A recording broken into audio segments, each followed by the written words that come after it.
National Public Radio, in association with Independent Radio Drama Productions, presents one of the cases of Sherlock Holmes, with Edward Petherbridge as Sherlock Holmes and David Peart as Dr. John H. Watson.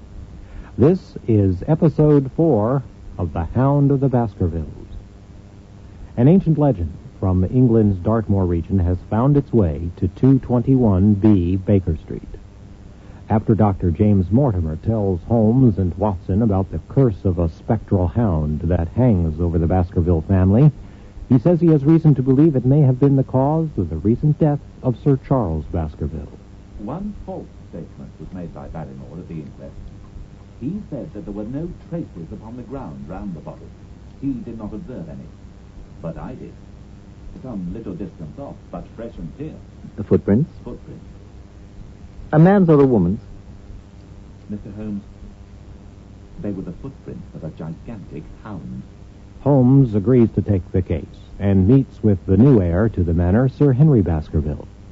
A cloud of small mysteries hang around Sir Henry, who has traveled from America to assume his titled position. One concerns the theft of a new boot. More ominous is the letter Sir Henry has received. It consists of words clipped from a newspaper and pasted into a sentence. As you value your life or your reason, keep away from the moor. Holmes and Watson are following Sir Henry when Holmes points out a cab that is also shadowing the young baronet. The cab rattles off when Holmes approaches it. We are dealing with a clever man, Watson. This matter cuts very deep. And though I have not finally made up my mind whether it is a benevolent or a malevolent agency which is in touch with us, I am conscious always of power and design. When our friends left, I at once followed them in the hope of marking down their invisible attendant. So wily was he that he had not trusted himself upon foot, but he had availed himself of a cab so that he could loiter behind or dash past them and so escape their notice. His method had the additional advantage that if they were to take a cab, he was all ready to follow them. It has, however, one obvious disadvantage. It puts him in the power of the cabbie. Exactly. Oh, what a pity we did not get the number. My dear Watson, clumsy as I have been, you surely do not seriously imagine that I neglected to get the number. Oh. 2704 is our man. Cabby 2704 has been summoned to Baker Street as we join Episode 4 of The Hound of the Baskervilles. Edward Petherbridge is Sherlock Holmes.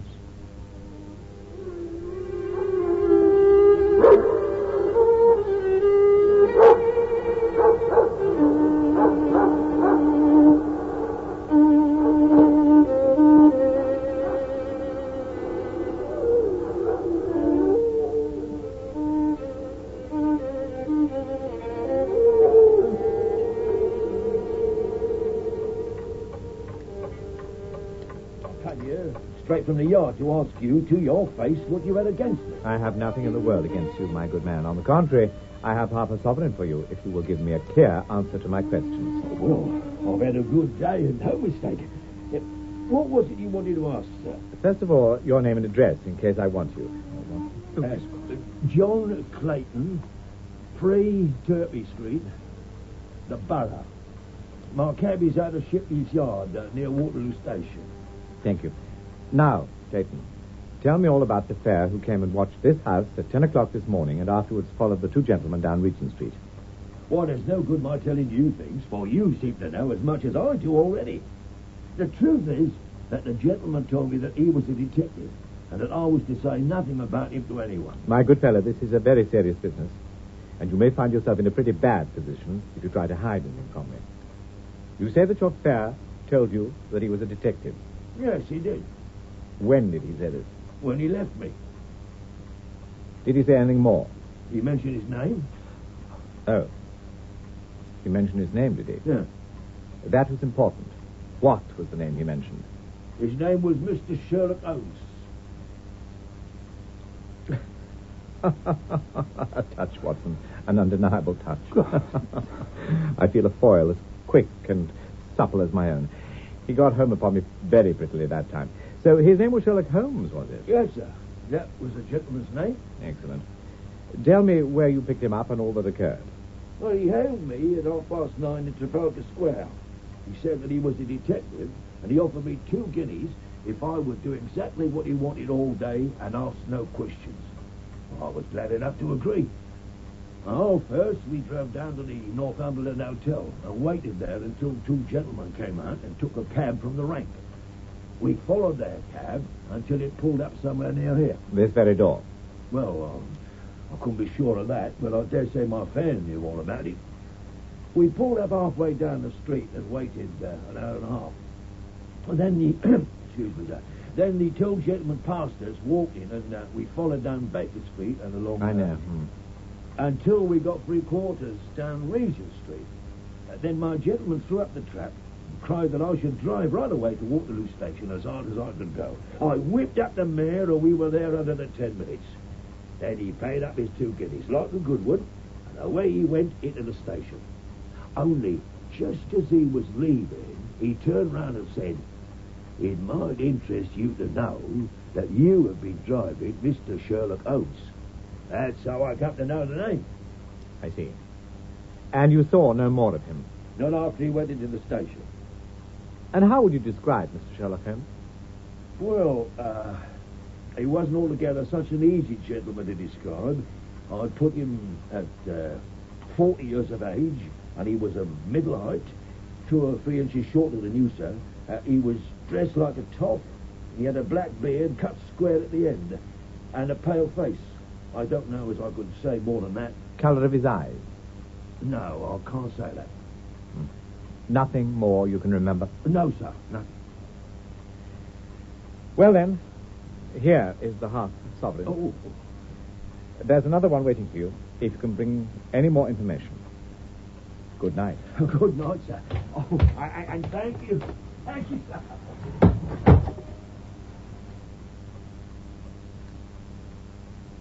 Snap goes our first thread, and we end where we began, the cunning rascal. He knew our number, knew that Sir Henry Baskerville had consulted me, spotted who I was in Regent Street, conjectured that I had got the number of the cab and would lay my hands on the driver, and so sent back this audacious message. I tell you, this time we have got a foe who is worthy of our steel. I have been checkmated in London. I can only hope you will have better luck in Devonshire. But I'm not easy in my mind about it. About what? About sending you. It's an ugly business, Watson. An ugly, dangerous business. And the more I see of it, the less I like it. No. Yes. My dear fellow, you may laugh. But I give you my word that I shall be very glad to have you back safe and sound in Baker Street once more. I will not bias your mind by suggesting theories or suspicions, Watson. I wish you simply to report facts in the fullest possible manner to me, and you can leave me to do the theorizing. What sort of facts? Anything which may seem to have a bearing, however indirect, upon the case, and especially the relations between young Baskerville and his neighbours, or any fresh particulars concerning the death of Sir Charles. I have made inquiries myself in the last few days, but the results have, I fear, been negative. One thing only appears to be certain, and that is that Mr. James Desmond, who is the next heir, is an elderly gentleman of a very amiable disposition, so that this persecution does not arise from him. I really think that we may eliminate him entirely from our calculations. There remain the people who will actually surround Sir Henry Baskerville upon the moor. Would it not be well in the first place to get rid of this baron? By no means. You could not make a greater mistake. If they are innocent, it would be a cruel injustice. And if they are guilty, we should be giving up all chance of bringing it home to them. No. We will preserve them upon our list of suspects. Then there is the groom at the hall, if I remember right. There are 2 moorland farmers. There is our friend Dr. Mortimer, whom I believe to be entirely innocent. And there is his wife, of whom we know nothing. There is this naturalist, Stapleton. And there is his sister, who is said to be a young lady of attraction. There is Mr. Frankland of Laughter Hall, who is also an unknown factor. And there are 1 or 2 other neighbours. These are the folk who must be your very special study. I will do my best. You have arms, I suppose? Yes, I thought it was well to take them. Oh, certainly. Keep your revolver near you night and day, and never relax your precautions. Dr. Mortimer, Sir Henry, a very good afternoon to you. Have you received any new information? No, we have no news of any kind. Now, I can swear to one thing, and that is that we have not been shadowed during the last 2 days. We've never gone out without keeping a sharp watch, and no one could have escaped our notice. You have always kept together, I presume. Except yesterday afternoon. I usually give up one day to pure amusement when I come to town, so I spent it at the Museum of the College of Surgeons. And I went to look at the folk in the park, but we had no trouble of any kind. It was imprudent, all the same. I beg, Sir Henry, you will not go about alone. Some great misfortune will befall you if you do. Did you get your other boot? No, sir. It's gone forever. Indeed, that's very interesting. Well, goodbye. Goodbye, Mr. Holmes. Goodbye, Mr. Holmes. Bear in mind, Sir Henry, one of the phrases in that queer old legend which Dr. Mortimer has read to us, and avoid the more in those hours of darkness when the powers of evil are exalted. I looked back at the platform when we had left it far behind and saw the tall, austere figure of Holmes standing motionless and gazing after us. The journey was a swift and pleasant one, and I spent it in making the more intimate acquaintance of my two companions and in playing with Dr. Mortimer's spaniel. In a few hours, the brown earth had become ruddy. The brick had changed to granite, and red cows grazed in the well-hedged fields, where the lush grasses and more luxuriant vegetation spoke of a richer, if a damper, climate. Oh, this is so beautiful. I've been over a good part of the world since I left Devon, Dr. Watson, but I've never seen a place as comparable. I never saw a Devonshire man who did not swear by his county.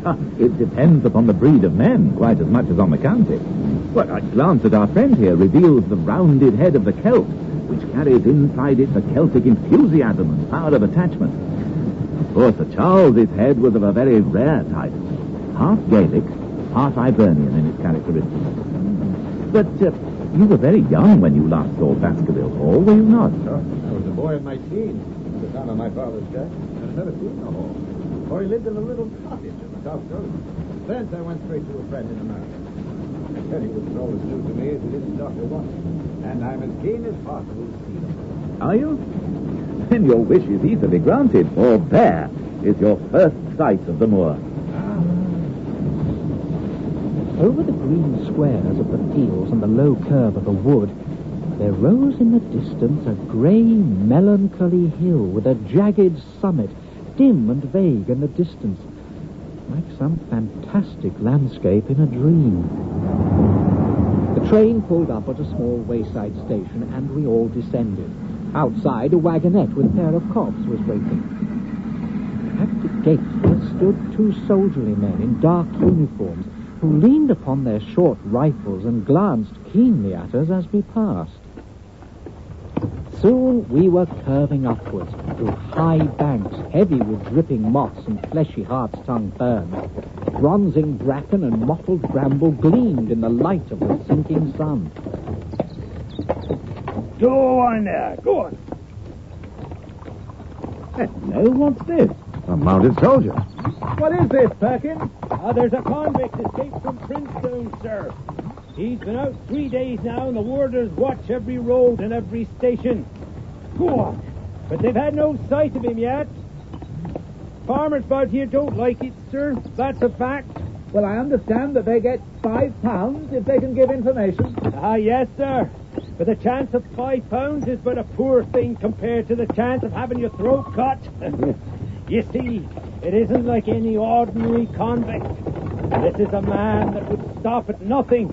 Who is he, then? It's Selden, the Notting Hill murderer. Yes, that was a peculiarly ferocious killing. The commutation of his death sentence had been due to some doubts as to his complete sanity. Come on. I wouldn't like to meet him on the moor on any night. Now and then we passed a moorland cottage, walled and roofed with stone, and no creeper to break its harsh outline. Suddenly we looked down into a cup-like depression, patched with stunted oaks and firs which had been twisted and bent by the fury of years of storm. Two high, narrow towers rose over the trees. Whoa! Baskerville Hall, gentlemen. gentlemen. Where did Sir Charles die? Was it here? No. The yew alley is on the other side. Yeah, it's no wonder my uncle felt as if trouble were coming on him in such a place as this. It's enough to scare any man. I'll have a row of electric lamps up here inside of 6 months. And you won't know it again. With 1,000 candle power Swan and Edison right here in front of the hall door. Welcome, Sir Henry. Welcome to Baskerville Hall, sir. You don't mind my driving straight home, Sir Henry? My wife is expecting me. Surely you will stay and have some dinner. No, I must go. I shall probably find some work awaiting me. I would stay to show you over the house, but Barrymore will be a better guide than I. Goodbye. And never hesitate, night or day, to send for me if I can be of service. Go on, walk on, walk on.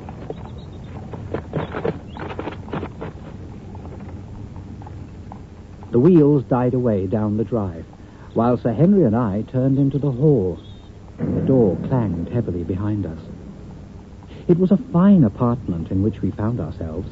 Large, lofty, and heavily raftered with huge baulks of age-blackened oak. In the great old-fashioned fireplace behind the high iron dogs, a log fire crackled and snapped. Sir Henry and I held out our hands to it, for we were numb from our long drive. Then we gazed round us at the high, thin window of old stained glass, the oak panelling, the stags' heads, the coats of arms upon the walls, all dim and somber in the subdued light of the central lamp. It's just as I imagined it. Is it not the very picture of an old family home? To think that this should be the same hall in which for 500 years my people have lived. It strikes me solemn to think of it. Would you wish dinner to be served at once, sir? Is it ready? In a very few minutes, sir. You'll find hot water in your rooms. My wife and I will be very happy, Sir Henry, to stay with you until you've made your fresh arrangements. But you'll understand that under the new conditions, this house will require a considerable staff. What new conditions? I only meant, sir, that Sir Charles led a very retired life. We were able to look after his wants. You would naturally wish to have more company, and so you'll need changes in your household. You mean that your wife and you wish to leave? Only when it's quite convenient to you, sir. But your family have been with us for several generations, have they not? I should be sorry to begin my life here by breaking an old family connection. I feel that also, sir, and so does my wife. But to tell the truth, sir, we were both very much attached to Sir Charles. And his death gave us a shock and made these surroundings very painful to us. I fear that we shall never again be easy in our minds at Baskerville Hall. But what do you intend to do? I have no doubt, sir, that we shall succeed in establishing ourselves in some business. Sir Charles's generosity has given us the means to do so. And now, sir, perhaps I had best show you to your room. Of course. Very good, Barrymore. We had dinner in a shadowing and gloomy hall. A dim line of ancestors in every variety of dress, from the Elizabethan knight to the buck of the Regency, stared down upon us. My word, it isn't a very cheerful place. I suppose one can tone down to it. I feel a bit out of the picture at present. I don't wonder that my uncle got a little jumpy if he lived all alone in such a house as this. Indeed. However, if it suits you, we will retire early tonight, and perhaps things may seem more cheerful in the morning.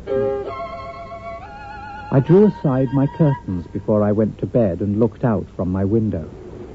It opened upon the grassy space which lay in front of the hall door. Beyond, 2 copses of trees moaned and swung in a rising wind. A half moon broke through the rifts of racing clouds. In its cold light, I saw beyond the trees a broken fringe of rocks and the long, low curve of the melancholy moor. I closed the curtain, feeling that my last impression was in keeping with the rest. And yet it was not quite the last. I found myself weary and yet wakeful, tossing restlessly from side to side, seeking for the sleep which would not come. Far away, a chiming clock struck out the quarters of the hours, but otherwise a deathly silence lay upon the old house. And then, suddenly, in the very dead of night, there came a sound to my ears, clear resonant and unmistakable.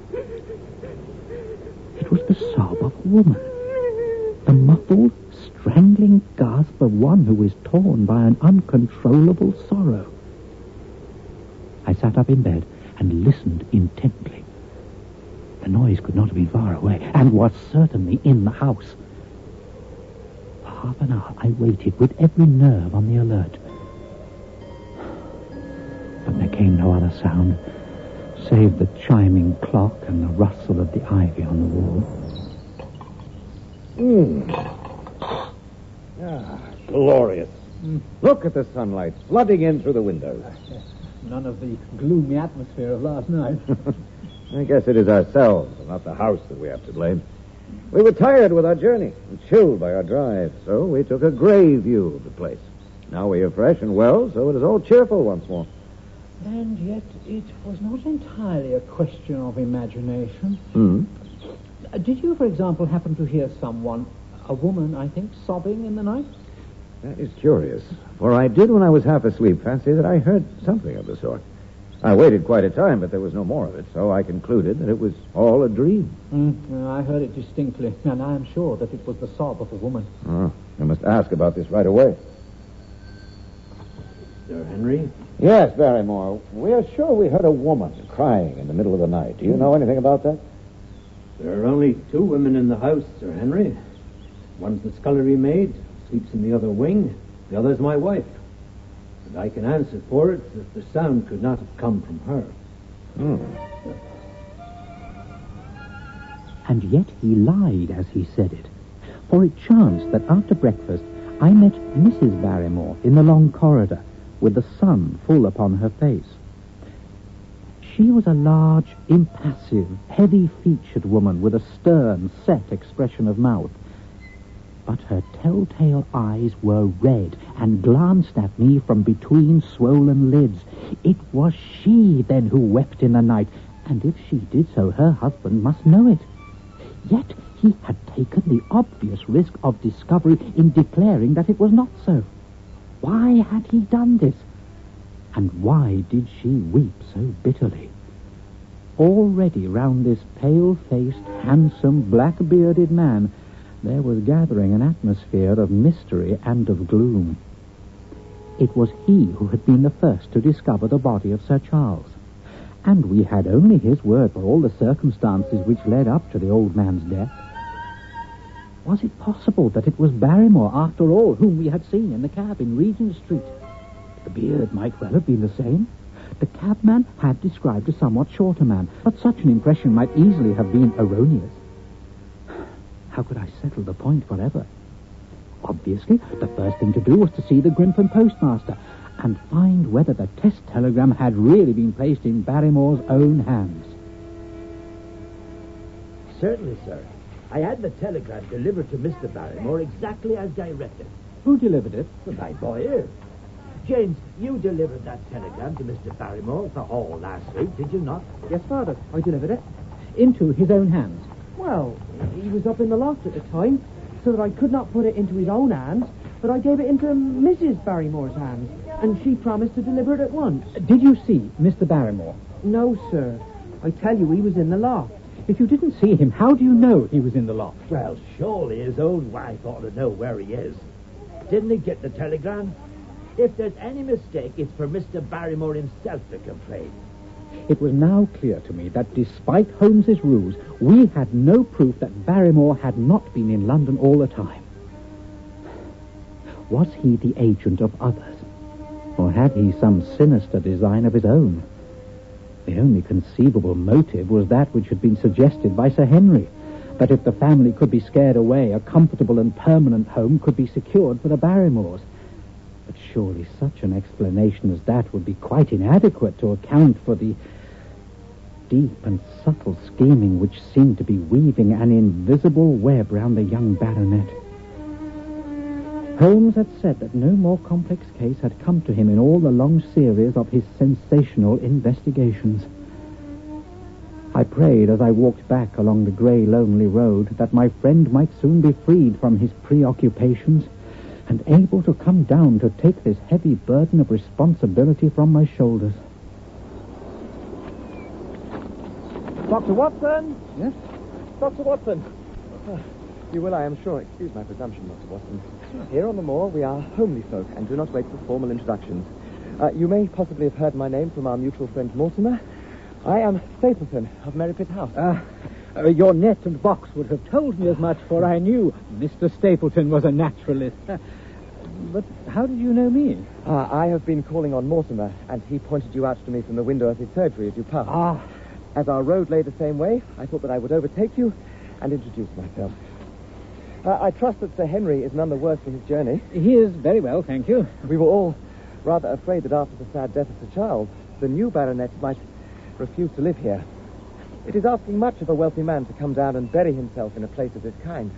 But I need not tell you that it means a very great deal to the countryside. Sir Henry has, I suppose, no superstitious fears in the matter? I do not think that it is likely. Of course, you know the legend of the fiend dog which haunts the family. I have heard it. It is extraordinary how credulous the peasants are about here. Any number of them are ready to swear that they have seen such a creature upon the moor. The story took a great hold upon the imagination of Sir Charles, and I have no doubt that it led to his tragic end. But how? His nerves were so worked up that the appearance of any dog might have had a fatal effect upon his diseased heart. I fancy that he really did see something of the kind upon that last night in the yew alley. I feared that some disaster might occur, for I was very fond of the old man, and I knew that his heart was weak. How did you know that? My friend Mortimer told me. You think, then, that some dog pursued Sir Charles and that he died of fright in consequence? Have you any better explanation? I have not come to any conclusion. Has Mr. Sherlock Holmes? It is useless for us to pretend that we do not know you, Dr. Watson. The records of your detective have reached us here, and you could not celebrate him without being known yourself. Dr. Watson is warned. Go back and never again set foot upon the moor. That's next time on Sir Arthur Conan Doyle's Hound of the Baskervilles, adapted for radio by Tim Crook and directed by Richard Shannon. Edward Petherbridge was Sherlock Holmes, with David Peart as Dr. John H. Watson. Other members of the cast were Stephen Thorne as Dr. Mortimer, Bill Roberts as Sir Henry Baskerville, Douglas Blackwell as the postmaster, and Jamie Ripman as Stapleton. Support for this program comes from National Public Radio member stations and NPR, whose contributors include LexisNexis, helping legal, business, and government professionals collect, manage, and use information, and the Lila Wallace Reader's Digest Fund, helping people to make the arts part of their everyday lives. I'm Steve Zakar. This is NPR, National Public Radio.